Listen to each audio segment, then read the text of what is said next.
Doctor Yunus কি দ্রুত নির্বাচন দিয়ে ক্ষমতা থেকে সরে যাবেন?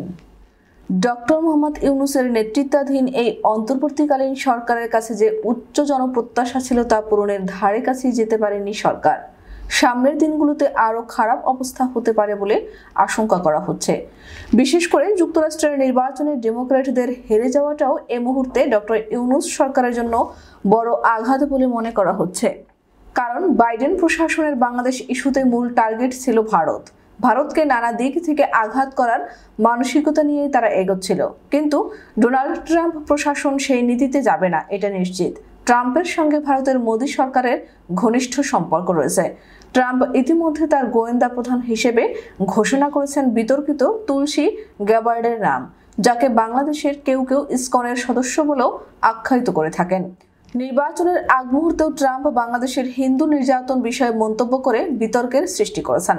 বলার অপেক্ষা রাখে না যে ডক্টর ইউনূস সরকারের ক্ষমতার নেপথ্যের মূল উৎস যুক্তরাষ্ট্রের ডেমোক্রেটরা হেরে যাওয়ায় ইউনূস সরকারের ভিত্তি ক্রমেই দুর্বল হবে, এটাই স্বাভাবিক।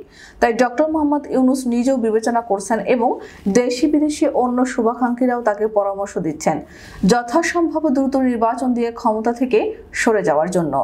সার্বিক পরিস্থিতিতে সংশ্লিষ্ট সূত্রগুলো দাবি করছে আগামী জুনের মধ্যেই জাতীয় নির্বাচন অনুষ্ঠিত হওয়ার সম্ভাবনা তৈরি হয়েছে এখন। তাই রাজনৈতিক দলগুলো এখন দ্রুত নির্বাচনের প্রস্তুতি নিতে শুরু করেছে। এই পরিবেশে নির্বাচন অনুষ্ঠিত হলে বিএনপির রাষ্ট্রীয় ক্ষমতায় আসবে, আর তাই অন্যান্য রাজনৈতিক দলগুলো নিজেদের আসন বাড়িয়ে নেওয়ার জন্য এখন বিএনপির শরণাপন্ন হচ্ছে। বিএনপিও এ বিষয়ে উদারনীতি গ্রহণ করছে। তারা কারোর সঙ্গে কোনো রকমের দ্বন্দ্বে জড়াতে চাইছে না। বলা হচ্ছে জামায়াতের সঙ্গে মতপার্থক্য থাকলেও দ্বন্দ্ব নেই। জামায়াত ইতিপূর্বে কিছুটা ভিন্ন পথে হাঁটতে চাইছিল, তবে এই মুহূর্তে বিএনপির সঙ্গে মোটামুটি একটা সমঝোতা হয়েছে। দেশে এবং বিদেশেও এ ব্যাপারে উভয় দলের মধ্যে বৈঠক হয়েছে বলে সংশ্লিষ্ট সূত্রের দাবি। নিজেদের শরিক দলগুলোকে সঙ্গে নিয়েই চলতে চায় বিএনপি।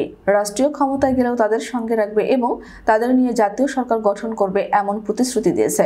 রাষ্ট্রীয় ক্ষমতার আমূল পরিবর্তনের যেসব পরিকল্পনার কথা ঘোষণা করেছে তা বাস্তবায়ন করবে বলেও ঘোষণা দিয়েছেন। দলের ভারপ্রাপ্ত চেয়ারম্যান তারেক রহমান প্রায় প্রতিদিনই লন্ডন থেকে সরাসরি বিভিন্ন কর্মসূচিতে অংশ নিচ্ছেন। নির্বাচনী ইশতেহার ও প্রতিশ্রুতির আদলে নীতি নির্ধারণমূলক বক্তব্য রাখছেন।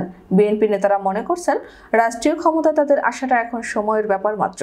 ডক্টর মোহাম্মদ ইউনূস সরকারের শুরু থেকে বিএনপিকে কিছুটা বয়কট করতে শুরু করেছিল জামায়াত ইসলামী। এটা ছিল বাইডেন প্রশাসন এবং ডক্টর মোহাম্মদ ইউনূস সরকারের নীতি।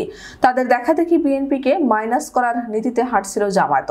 এটা নিয়ে বিএনপির সঙ্গে দূরত্ব তৈরি হয় তখন। অবশ্য উভয় দলেরই শুভাকাঙ্ক্ষীরা এটিকে মেনে নিতে পারছিলেন না। তাদের মতে বিভেদ দেখা দিলে উভয় দলই ক্ষতিগ্রস্ত হবে। কিন্তু জামায়াত এখন নিজেরাই বাস্তবতা বুঝতে পেরেছে। জামায়াতের থিঙ্ক ট্যাঙ্ক হিসেবে পরিচিত বুদ্ধিজীবীরাও ওই নীতি থেকে সরে আসার পরামর্শ দিয়েছেন।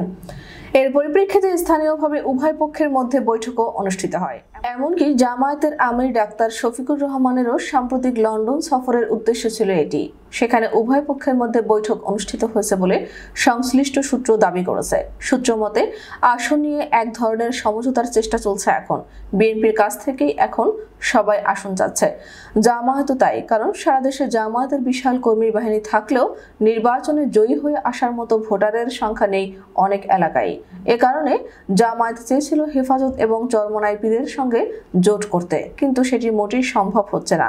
তাই বিএনপির সঙ্গে সমঝোতায় এখন একমাত্র পথ সম্মানজনক আসনের নিমিত্ত।